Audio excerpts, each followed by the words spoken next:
नमस्कार मित्रों, आज का अपना टॉपिक है रस। तो रस किसे कहते हैं आपको तो पता ही है, रस किसे कहते हैं। तो रस उसे कहते हैं जिसमें आपको रस मिले, वही रस है। लेकिन ये एग्जाम के काम का नहीं है ना। ये तो सब मजाक की बात है। अब आ जाओ एग्जाम के तौर पर, है ना। रस का अर्थ पूछा जाएगा एग्जाम में, ठीक है। क्या रस का पूछा जाएगा अर्थ। जो रस का अर्थ है ना, वो होता है आनंद। क्या होता है? आनंद, ठीक है। रस का मतलब क्या होता है? आनंद, ठीक है। अगर आप रस की 2 4 6 लाइनें पढ़ोगे ना, तो आपको एक फीलिंग आएगी, आनंद आएगा या गुस्सा आएगा, वो भी एक आनंद का ही रूप है, ठीक है। रस का उपयोग क्यों हुआ सर, ये इंपॉर्टेंट है, ये भी एग्जाम में आता है, ठीक है। क्यों हुआ? काव्य की शोभा बढ़ाने के लिए। किसकी शोभा? काव्य की शोभा। काव्य मतलब कहीं भी 4 6 पंक्तियां या लाइनें लिखी हो, उनको पढ़ने से मजा आ जाए या थोड़ा वीर उत्पन्न हो जाए, उत्साह उत्पन्न हो जाए, तो समझ लो वहीं पर क्या हो गया, काव्य की शोभा बढ़ गई है ना। लेकिन सर एक कंफ्यूजन हमेशा बना रहता है। कहीं हम पढ़ लेते हैं कि रस जो है ना वो 4 प्रकार के होते हैं, कहीं पढ़ लेते हैं 8 प्रकार के होते हैं, और कहीं पढ़ लेते हैं 11 प्रकार के होते हैं, कहीं पढ़ लेते हैं 9 प्रकार के होते हैं, है ना। ये रस के लिए क्या होती है, हमेशा कंफ्यूजन होती है। लेकिन अब ये कंफ्यूजन नहीं रहेगी, है ना। ये सब जो कंफ्यूजन है ना, किसने कितने क्या बताए, रस का बहुत सारा कंफ्यूजन रहता है। तो इस रस को बंद कर लो। कंफ्यूजन होती है ना, वो देखो ये 4 क्या है, पहले इस 4 को समझो। इस 4 वाला कंफ्यूजन है तो समझो। ये जो है 4 है ना, रस के अंग होते हैं। रस के अंग, अंग या कह लो भाग। किसके भाग? रस के, है ना। रस के जो भाग है ना, वो कितने होते हैं? 4 होते हैं। उसको थोड़ा हाईलाइट करो क्योंकि आप पेपर में भूलो ना। रस नहीं होते 4, रस के भाग 4 होते हैं, रस के अंग 4 होते हैं। कौन कौन से होते हैं? सबसे पहले पढ़ो किसको? स्थायी भाव को, है ना। किसको? स्थायी भाव, है ना। तो हमने पढ़ा स्थायी भाव को। ये आपके हृदय में हमेशा स्थायी रहते हैं। हमेशा का मतलब ये नहीं कि कहीं भी निकल के आ जाए, अंदर रहते हैं, छिपे हुए रहते हैं। जब इनकी जरूरत होती है तो ये निकल के बाहर आ जाते हैं। लेकिन इनकी संख्या जो है ना, वो याद कर लो, वो एग्जाम में आती रहती है। इनकी जो संख्या है वो कितनी है? 9 है या 9 है ना। स्थायी भाव जैसे सर समझा दो उसको थोड़ा। हम ठीक है समझा देते हैं। जैसे आपके अंदर भय है ना। अब आप कहीं भी जा रहे हो, मान लो आप कहीं अच्छा सा गाना सुन रहे हो, तो क्या आपको भय लगेगा? नहीं लगेगा ना। तो जैसे भय कब लगेगा? जैसे आपने रात को हॉरर मूवी देख ली, ठीक है। अब रात को तुम बाथरूम भी नहीं जा पा रहे हो, मम्मी हमें चलो मेरे साथ बाथरूम करवा दो, है ना। तो ये क्या है? अब उस टाइम तुम्हारे अंदर क्या है? भाव किसका आ रहा है? भय का भाव आ रहा है। ऐसे ही अगला है क्या? प्रेम, है ना। इससे तो आप भली भांति जानते हो इसको तो। लेकिन ये गली चले थोड़ी हो जाएगा कि आपने गाना सुना होगा, पहली बार देखा और प्रेम हो गया। ऐसा होता है? ये सब फालतू की चोचलेबाजी है ना। ये हमेशा नहीं होता है, ठीक है। लेकिन कुछ टाइम के बाद ये भी भाव उत्पन्न होने लगता है, तो ये हो गया प्रेम, ठीक है। अब और इसको समझो थोड़ा, है ना। तो अगला अपना क्या है? नंबर दूसरा जो है ना, उसका नाम है विभाव, है ना। सर संख्या याद नहीं होती है, ये संख्या भूल जाते हो, है ना। संख्या याद नहीं होती, ये अलग तुम लोगों की टेंशन है। सुनो, संख्या याद करना ही नहीं है, बस लॉजिक को समझ लो। विभाव से बनाओ ब्याव, है ना। ब्याव कितने लोगों के बीच में होता है? 2 लोगों के बीच में। तो ये भी, इसके भी कितने प्रकार हो गए? 2 प्रकार हो गए।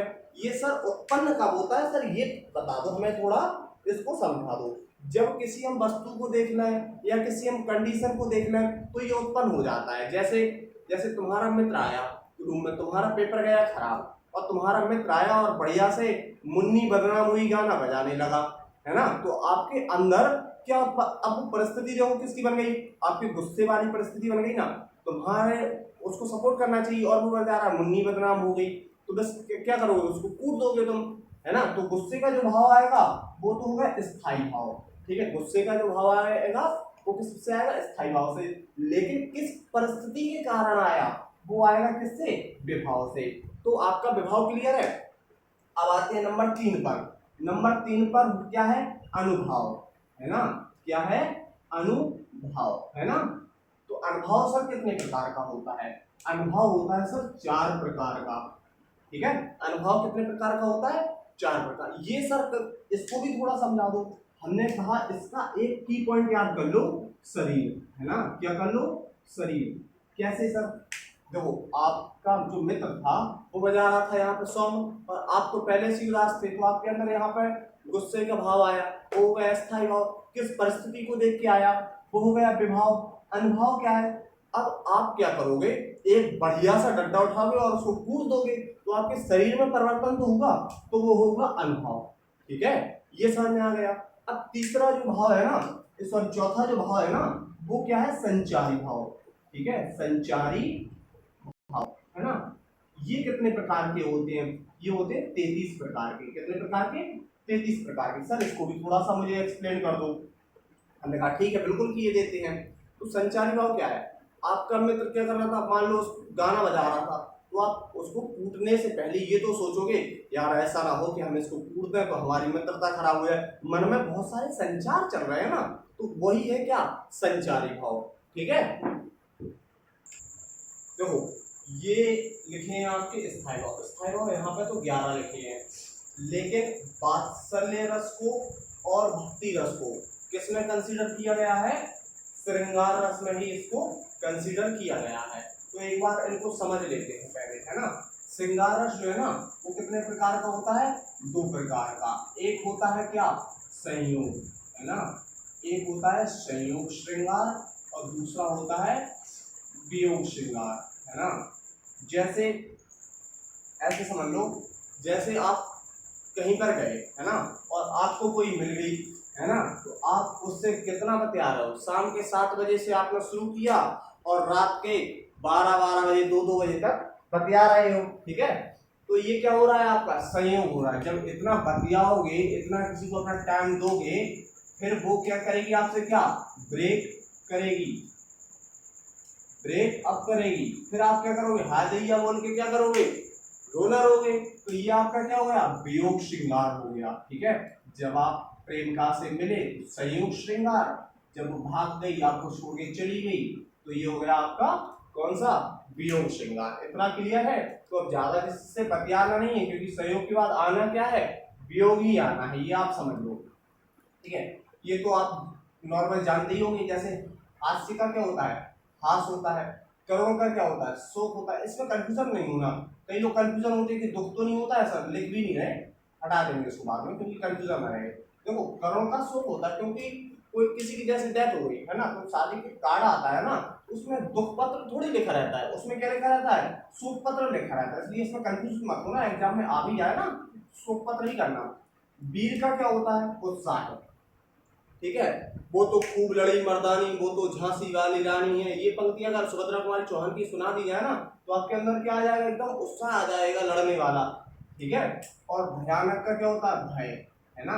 जैसे आप हॉरर मूवी पहले ही भी बताया था, हॉरर मूवी देख लो तो आपको क्या बहुत डरा हुआ फील करोगे, है ना, तो भय हो गया। विभत्स का हो गया जुगुप्सा या घृणा। इसमें आपको बहुत कंफ्यूजन हमेशा ही रहती है। ये होता क्या है, जैसे मान लो आप कहीं रोड पर जा रहे हो और आपने कोई जानवर को मरा हुआ देख लिया, उसका मांस नहीं मान लो रोड में मिल ही गया है ना, तो आपको कैसा बहुत गंदा सा लगेगा, है ना। तो ये वही है ना, ये वही है। अगला क्या है, अद्भुत। अद्भुत मतलब अचानक से, जिसमें आप आश्चर्यचकित रह जाए, है ना, आश्चर्यचकित या विस्मय में पड़ जाए, तो हो गया क्या, विस्मय या आश्चर्य हो जाएगा, इसका अद्भुत। अगला है शांत। शांत का क्या होता है, निर्वेद। शांत का क्या होता है, निर्वेद। लेकिन जो शांत रस है ना, इसको कहीं कहीं रस कंसीडर ही नहीं किया गया। किसमें नहीं किया गया है, नाटक में, है ना। तो इसको नाटक में क्या है, कंसीडर या गिना नहीं जाता। क्यों, अब नाटक कर रहे हो, उसमें कुछ तो बोलोगे तभी तो लोग देखेंगे, नहीं तो लोग भाग जाएंगे। अगर आप कहीं ऐसा नाटक देखा है कि कोई आए स्टेज पर और शांति से पुतला बना खड़ा रहे, नहीं रहता ना।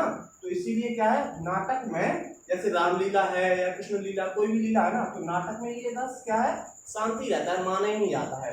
जब इसको नहीं मान रहे हो और इन 3 को नहीं मान रहे हो, तो कितने रस हो जाएंगे फिर, 8, है ना। तो 8 किसके अनुसार होंगे, देखो 8 होंगे भरत मुनि, है ना, भरत मुनि के अनुसार। ठीक है, फिर से लिख रहा है इसको, आपको सही से लिखे, है ना, भरत मुनि, है ना, भरत मुनि के अनुसार आपको रस जो है ना, वो 8 प्रकार के होते हैं। ठीक है, भरत मुनि के अनुसार कितने प्रकार के होते हैं, 8 प्रकार के। अगला है वात्सल्य। जैसे कृष्ण की यशोदा माँ, उनको कितना प्यार करती थी, है ना। जैसे एक माँ अपने बेटे को कितना प्यार करती है, वो क्या है, वात्सल्य रस। अगला है भक्ति। भक्ति में क्या है, अनुराग। जैसे अब तो राधे राधे बोलेंगे, जैसे प्रेमानंद के यहाँ जाते हो एकदम भक्ति में लीन हो जाते हो, जो भाव यहाँ आता है ना वही भक्ति भाव है। अगला है रौद्र। रौद्र क्या है, रौद्र मतलब गुस्सा आ जाए आपको या क्रोध आ जाए, ठीक है।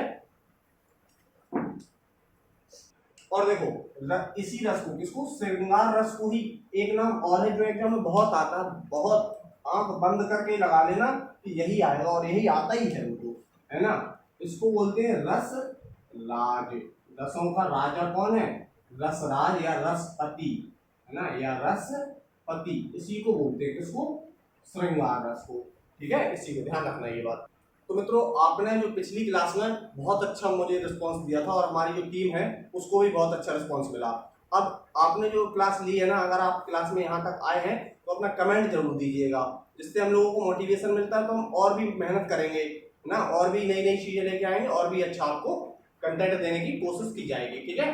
तो फिर आपसे मिलते हैं हम कल, ओके।